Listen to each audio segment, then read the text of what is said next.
Hey guys, Harrison, I'm back at it once again with a brand new video for you, and welcome back to episode 15, pardon me, of my MotoGP 14 career mode Let's Play. Last time you were with us, we were in Germany at the Saxon Ring and Indianapolis. I came sixth at Germany. I mean, I just could not get enough going in the rear tyres on the end of the race to really capitalise on the tyre wear and push on. But Indianapolis, we had arguably the fight of the season with Tito Rabat narrowly winning. If you haven't seen that episode, go watch it. It's a great race. So, in this episode, we're going to be tackling Brno and Silverstone while talking a little bit of MotoGP. I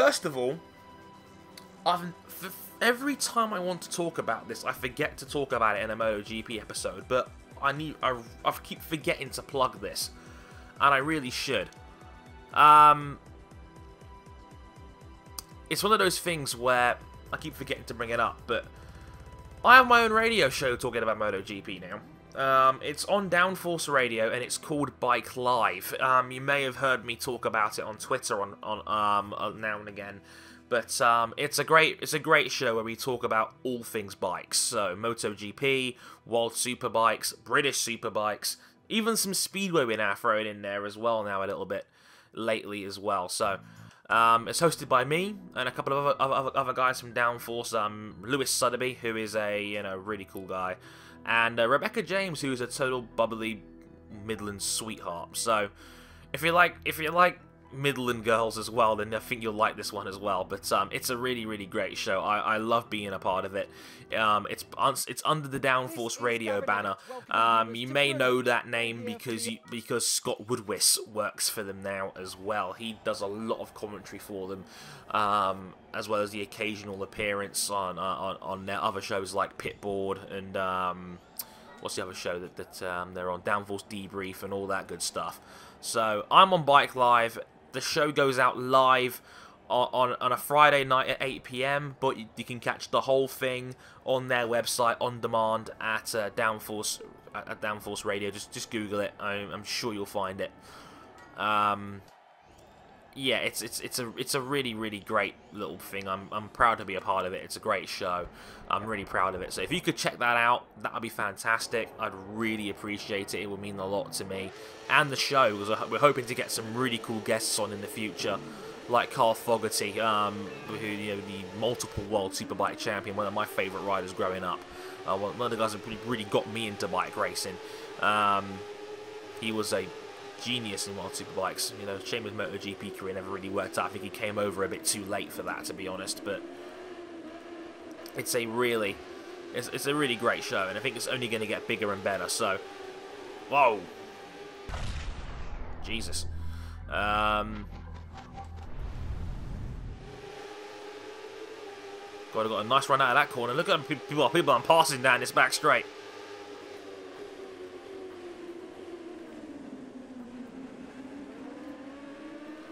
What's Gino Rea doing in 17th? That's way too high for him. Okay, so let's talk a little bit about MotoGP news, shall we? We already know that it's going to be Aragon this weekend for round, I think, 14 of the championship. Marquez still going for trying to tie Mick Doohan's record of 12 wins in a season, which would be, again, a phenomenal achievement. Again, just another statement just to show the ridiculousness of Marc Marquez, quite frankly. Yeah, that'd be pretty insane. And that would put him pretty much on the brink of winning the championship. He can't win it at Aragon because he has a 74-point lead with 100 points available, I think. So even if he was to win the title, and then everyone else behind him would drop, that was a title contender, and he'd have a 99-point lead of 100 available. So he can't win it at Aragon this weekend. If he'd stayed upright at Misano, he would have had a shot at it. But he's not going to be able to win it at his home track. But he'll probably win it at Japan in 3 weeks' time. At Motegi, which is Honda's home track. They own the Motegi ring. So that would be still quite a nice result for Honda to be able to win the title in that home Grand Prix. Especially given they've won all but one of the Grand Prix this season in some capacity, either with Marquez or through Dani Pedrosa, like he did at this very track at Brno. So also, as a bit of an ominous fear to the whole thing, Marquez says Aragon is his favourite track. Oh boy. we could all see gangland execution here. Trying to break it down. A little bit slower than with a light through there, but we held on to it quite nicely. No, Simeon and Nakagami go back down the inside of me. Not good.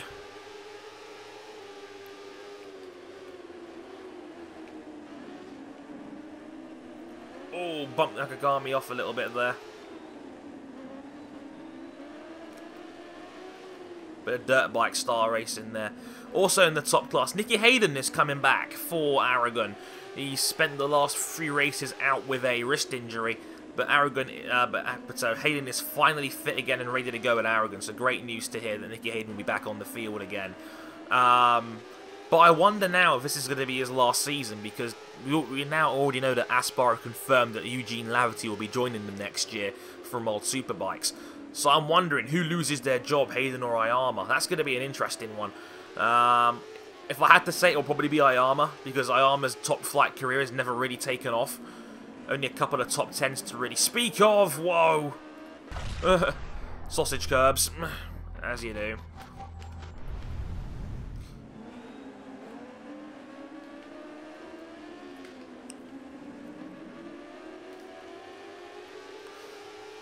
But yeah, I mean, that's the whole deal with that.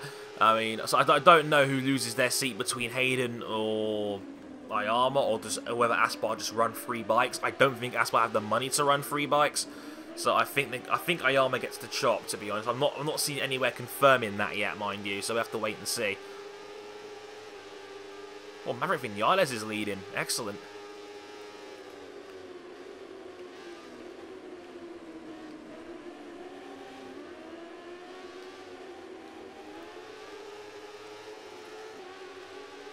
Let's see him lapping at the leader's pace as well. Right, other news. KTM are coming back to MotoGP in 2017. Excellent news. It's nice to see that more manufacturers are getting behind the sport again, which is good to see. KTM have said they're going to try a top-class factory bike in 2017. I don't know how it's going to affect the grid yet. I mean, at the end of the day, it's still 3 years away, so who knows how that will eventually play out, but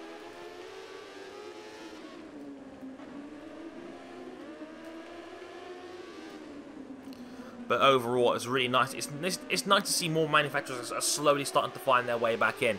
I know Kawasaki are about to finally pull out completely with the Avintia team, who are now going to be running this year's Ducatis instead for the rest of the season. Hector Barbera there and Mike DeMeglio. Which is you know, good to see. Oh!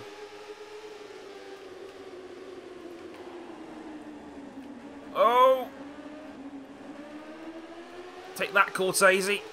And Corsi.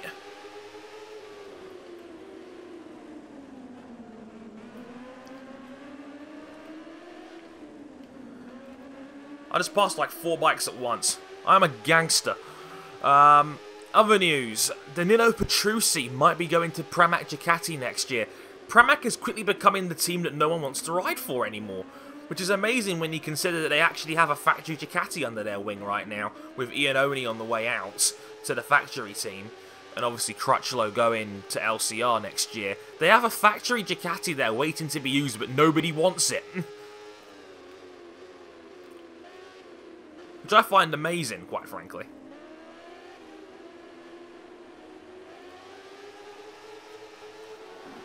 Like, nobody wants to ride for them anymore. I've heard every name under the sun linked with that team. Dominique Agata was a name they were thinking about taking up from Moto 2, but Agata's staying with Technomag next year and running a Kalex chassis.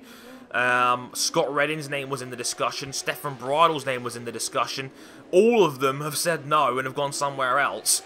So they're saying they might bump up Danilo Petrucci from the Iota racing team that they were with previously. So it's like Pramac is becoming like the boogeyman of MotoGP seats at the moment. Now trying to work a way to get up towards the front three of Vinales. It looks like Vinales, Rabat, Kallio, and Luti.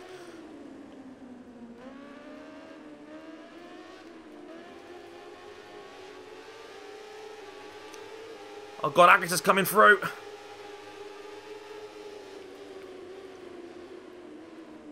Oh, I'm so much faster than them through that corner. Lucky Brno's a track that's actually pretty easy on the tyres. Ask Lorenzo, he always runs medium compounds fronts here. You're not willing to let this one go, are you, Domi Agata, are you?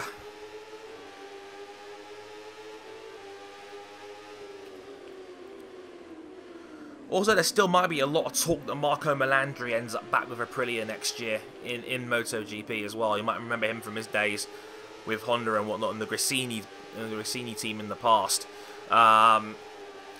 Here's the situation with them. From what I've been told, Melandri's got a one-year deal with that Aprilia team at the moment. He's on the last year of his contract. But I've also been told that Melandri has a one-year extension in his contract as a condition. If he finishes in the top 3 of the championship, Aprilia will automatically give him another year. It's a part of their contract. So basically, if Melandri finishes in the top 3 of the World Superbike Championship this year, he'll be guaranteed another year with the team. And the thing is, he is in contention for that 3rd place. I think he's about 16 points behind Loris Baz.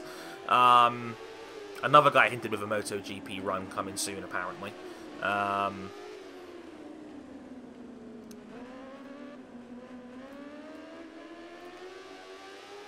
But, you know, it's one of those things where Gresini want to try and bring him up.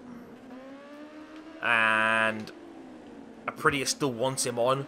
But Melandri has said he doesn't want to be there just to be a bit part player. He wants to be a top contender. And I don't think Aprilia have got the legs to do that yet. And also they're saying that if Aprilia do come in this year, they want Melandri mainly because there's a chance they won't be able to have the resources to run in World Superbikes next year.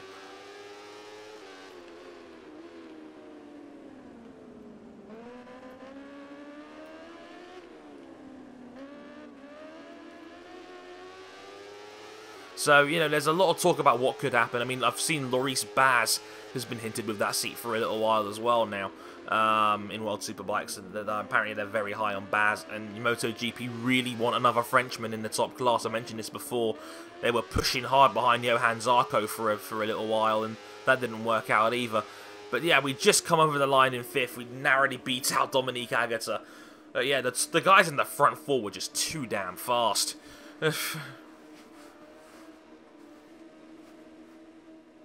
Vinales won on a photo finish from Tito Rabat. Kallio 3rd, Luti 4th. Not bad. But I'm now 28 points off the title. When we need a couple more wins, really. 22. Okay. Still working up those fans. But yeah, just overall, again, I've said before on camera that I'm kind of bummed that the MotoGP season, like really, realistically now, is dead.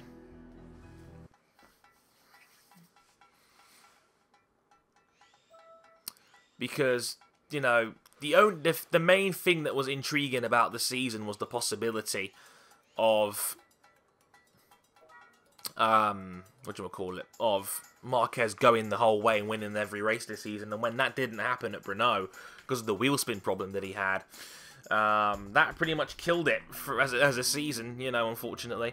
Moto2 is not looking as interesting now that Tito Rabat's won the last 3 races, and this gap's now back up to 22. Which is kind of a shame, but as you do, these things happen. Moto3 is looking a bit more interesting, though, with Jack Miller looking like he's struggling. And I'm going to talk about Jack Miller now for a little bit. 2 minutes point 4 is the time required. We will do the chassis, I think, is the best way of going about it. We need an upgrade for Silverstone.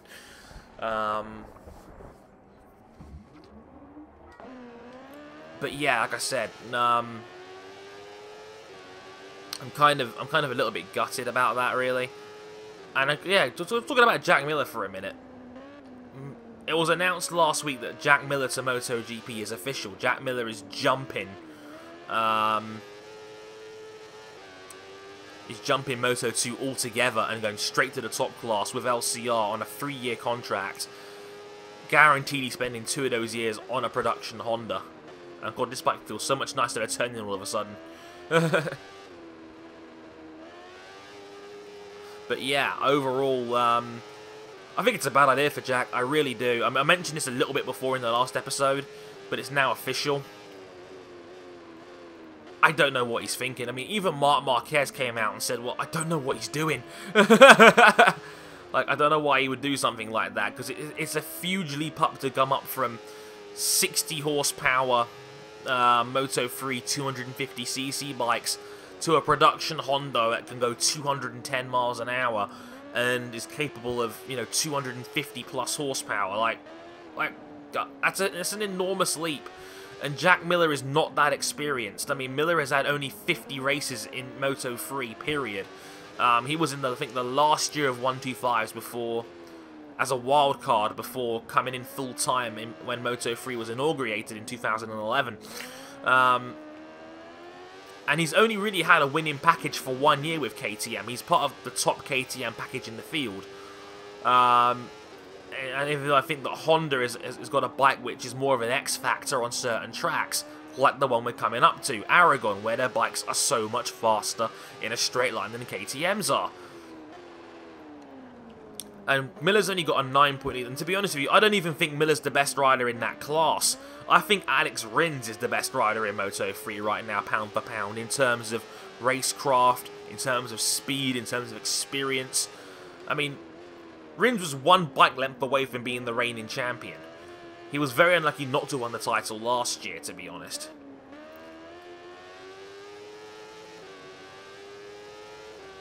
That should be enough to get the time. Yep, definitely done it.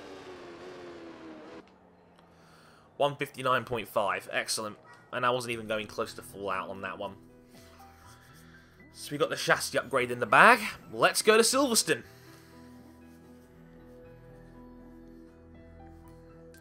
But yeah, I don't think it's a good move for Jack Miller. If it doesn't work out, it's career suicide. It reminds me a lot of Mika Kallio.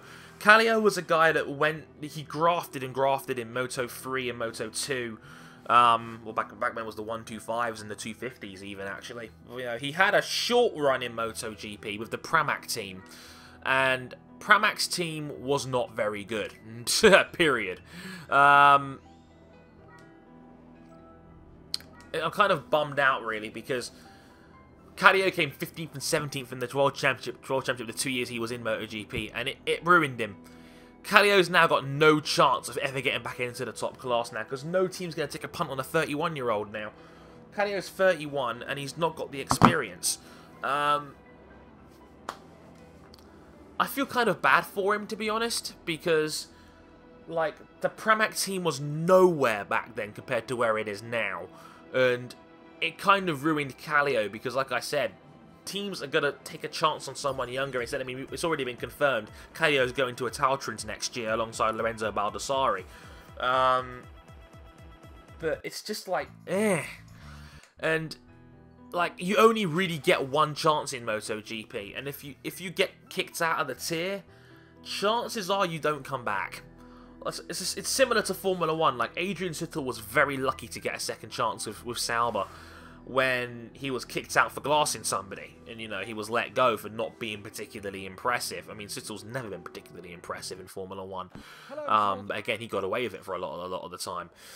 But, you know, I mean, I don't feel, like I said, I don't think Miller's even the best dude in the class. And it alarms me, quite frankly, that, you know, he thinks he's good enough to be in the top tier straight away. Like, dude, you've got riders who were proven to be better than you. coming in there on better bikes like Maverick Vinales, which is all but confirmed he's going to Suzuki next year. Suzuki next year, with Alicia Spagaro, it's looking like.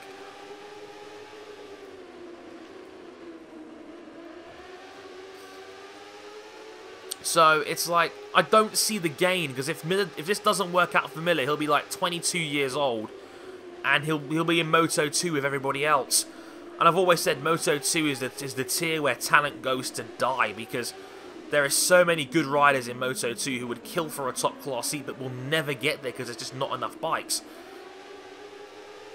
Like Simone Corsi, maybe under an umbrella at NGM, with 2 seats that might be out in the open next year, and you might get none of them. Like, seriously, DeAngelis is in that top tier right now, filling in for Edwards, who the team pretty much forced him out.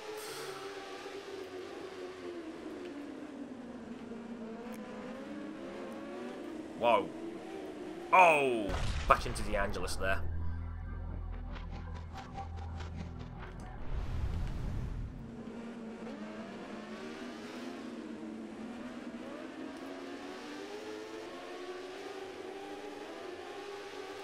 Onto the old front straight now.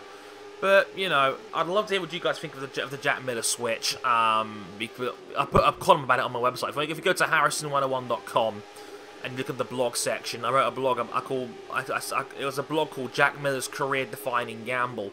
And I talk a lot about the possibility of Jack Miller moving up or down. So, you're going to have to wait and see.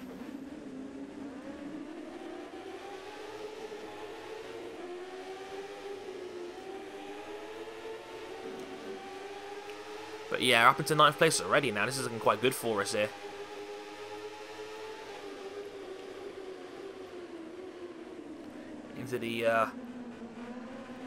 Into the back section now. Got Solom down the inside. Why does this game overrate Sandro Cortese so badly? Cortese is not that good. Neither is Solom.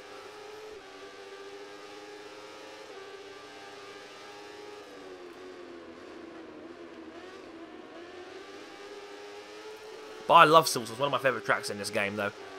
It really works as a bike track. Don't hit the gravel, Cortese, like you did in real life. Okay, right, left, right. Caddio struggling there. Whoa! Ran it a bit wide there. Caddio comes back on me, but I'm going to have a nice giraffe coming out of the corner.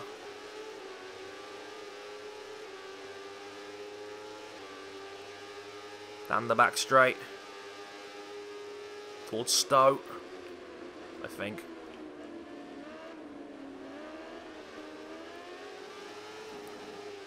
Almost got the back all the way out there.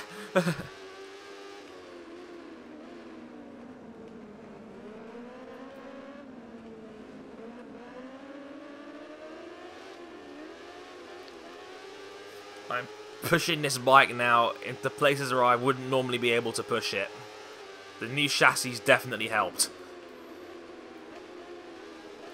Right, Callio, you're next. Get on the grassy side.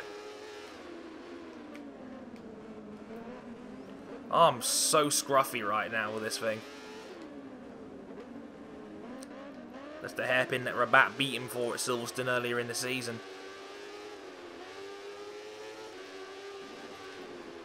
Oh, God, I got the back wheel up there. I'm getting sloppy.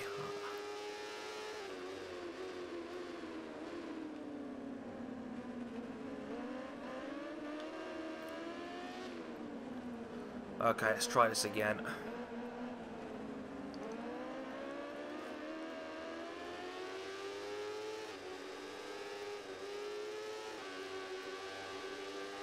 I seem to take this corner a lot faster than they do.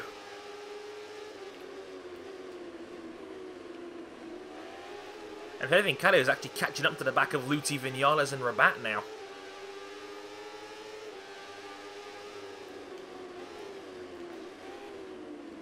Wow, just cream clocked Luti and Callio there. It seems that the AI in this game are really slow when it comes to handling tracks with multiple corner sequences like that one. Because they're really slow around that part in America as well, if I remember correctly.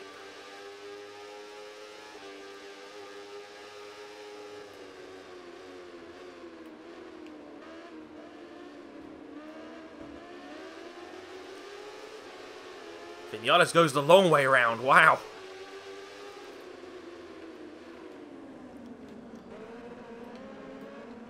Man, Vinales, jeez. Maverick, what are you doing?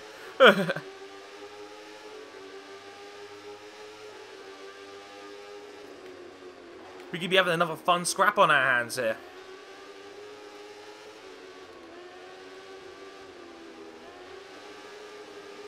Vinales and Rabat going 3 wide into Village. Rabat goes through. Taking the really tight line here now.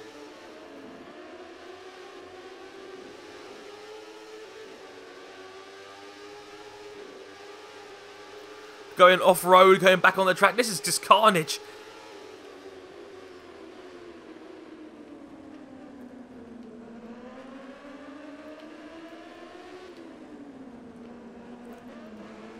And now Luti's trying it.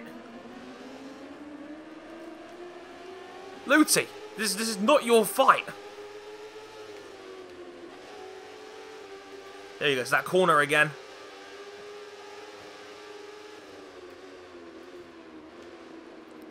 They are so slow around that final corner. I may have to bear that in mind. If I ever lose out on a sprint finish, I might come down to that last corner. When I ran wide there. Oh. Lucky this is the one place where you can get away with making a mistake.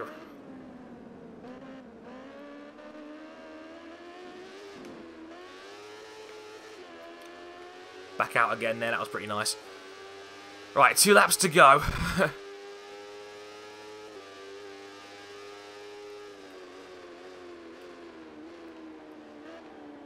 Come on. We've got to get our hometown win.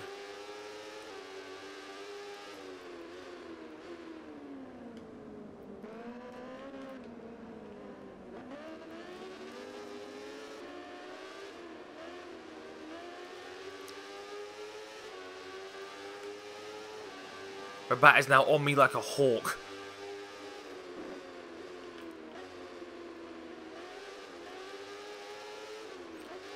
I am at maximum speed right now. I cannot get any more out of this bike.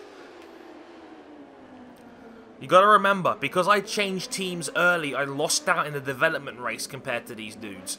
So these guys are actually on better machinery than me. Just bear this in mind. And now Vinales has now got me here. We're looking to get back ahead here.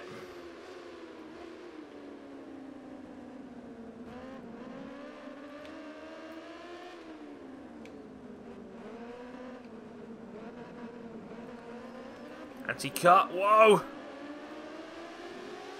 Went too deep there, Rabat's now into the lead. And see that? They got so much faster at the last corner and bang. That might be the last lap. That might be how I win this race.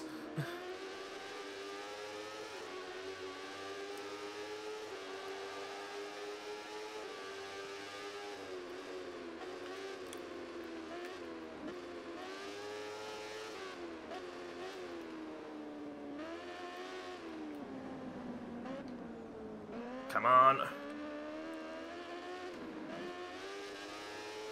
That's now 8 attempts back. But he seems to have cleared Vinales into the path of Luti.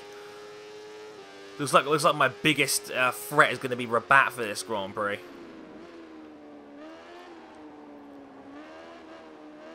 But it looks like Rabat is faster in this middle part of the track. And now Luti's past Vinales.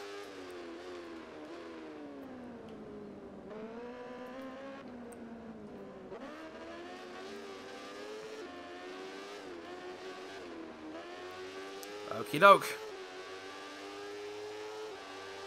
Right, 4 attempts ahead of Rabat now going into the last 2 sectors.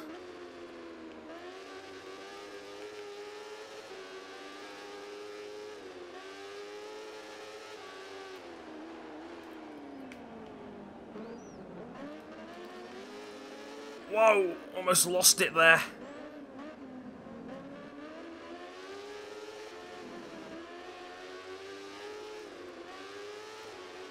That's only a 10th behind me again.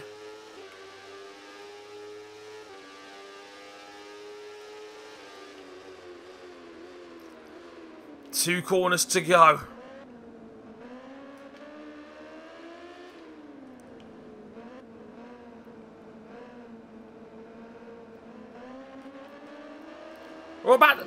Rabat bangs it down the inside.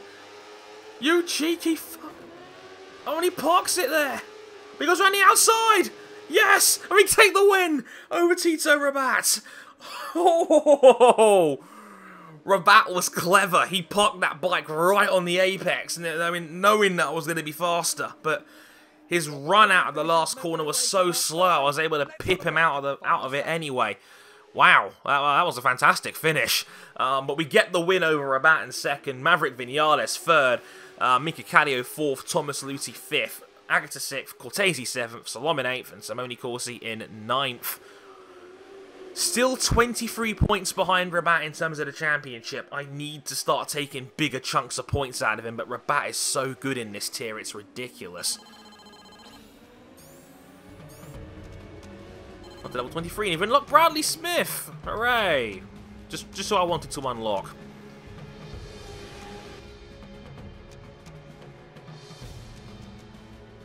$27,000 fans, excellent. We're up to 400,000 now, which is great.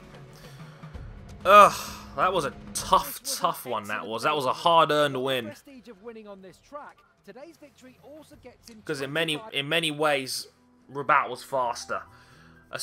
The first sector and the last sector was my best, and then sectors 2 and 3, the AI are so much faster. Ugh, it was tricky, but we got there in the end, and I'm luckily starting to catch up in terms of development. Also, I didn't... Oh, hello. We have offers. Moto 2 from NGM, Corsi and Pacini. Technomag, Dominique Agata and Robin Mulhauser. Iota. I can go to MotoGP straight away if they want me to. With Danilo Petrucci. We have Mark VDS offering a seat with Michael Bartholomew and Rabat and Kallio. Or I can go back down to Moto 3 with Sky, Romano Fanasi and Francesco Bonaggia. Oh, Bagnia, actually, I think it's pronounced. God, I'm terrible. So do I go to MotoGP straight away? If I was like a mid-tier contender in Moto 2, I would probably take that offer. And the reason why I would take that offer is because, well, what would be the point of me continuing in Moto 2 and having no fans if I didn't have a shot at winning the title? But I do have a shot at winning the title, so I'm going to stay with my current team. So I'm sticking around. I'm going to finish the season with Pons, and I don't want to lose my development space as well. The annoying thing is there's a glitch in this game where I had one data pack for the level 2 chassis, but I got the free from testing. So I ended up losing that data pack when I leveled up by getting the free for the development test, which was a bit weird and a bit stupid. But overall, that will do it. Next time out, we will go to Misano and Aragon. Until then, I've been Harrison101. Thank you very much for watching, and I'll catch you guys next time. Sayonara.